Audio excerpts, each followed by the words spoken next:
Hi, I'm Diana with livingonthefaultlines.com, a space on the internet where I'm talking about healing after loss, including the very tragic loss of suicide.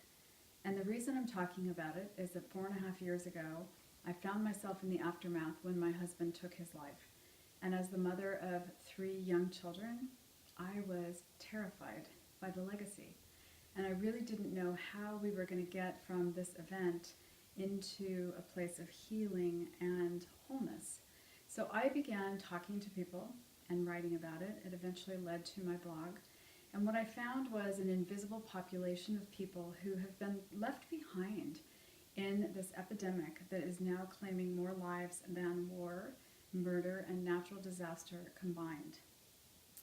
Lots and lots of people out there who have encountered suicide at some point in their life, often a parent or a sibling, and the event and the person have never been spoken of again. And I was really intrigued by this, and I wanted to create something different for my children. So I stepped into the aftermath with a very open heart and willingness and curiosity in the hopes of finding a way to do this differently.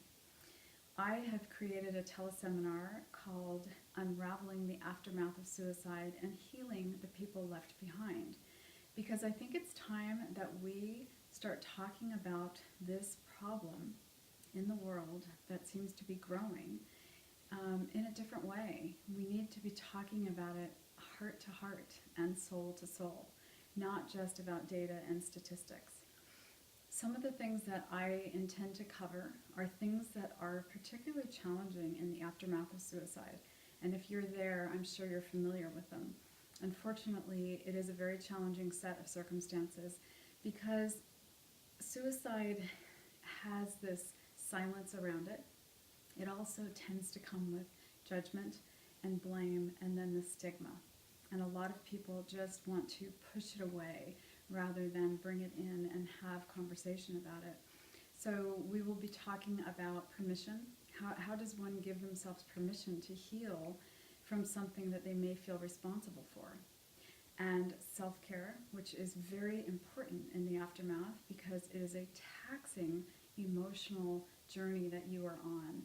And the chemicals like adrenaline and cortisol will take their toll on your body. And not tending to the emotions and cultivating a healthy mindset will also take a toll eventually. How do we navigate the emotions? You cannot imagine that, or you can if you're there, but nobody can really prepare you for the spectrum of emotions that you're going to feel, from the anger and the rage to the sadness and the despair. And those are things that most of us, I know for myself, I really had no tools for navigating in the beginning, and I had to learn about them. I had to learn about myself and what those emotions represented. So super important. And then also, how do we talk about this? How do you talk about suicide to yourself? How do you talk about it to the people around you?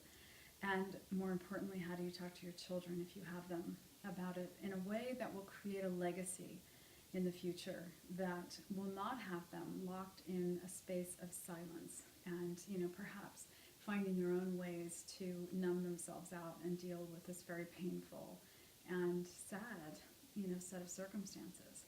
So those are some of the things that we'll be talking about, among others. I would love it if you would put your name in the box to participate in the first free call, and also email me at diana@livingonthefaultlines.com with your biggest challenges in the aftermath. What are you facing and what are you struggling with? Because the intention here is to create community and conversation as well as connection. This isn't just about my journey. This is about the journey of many, many people. And I think the more that we can start talking about this in a way that brings people in and invites them into the conversation and where it's not so scary, the more we can create healing. So I look forward to meeting you. I really appreciate your time here.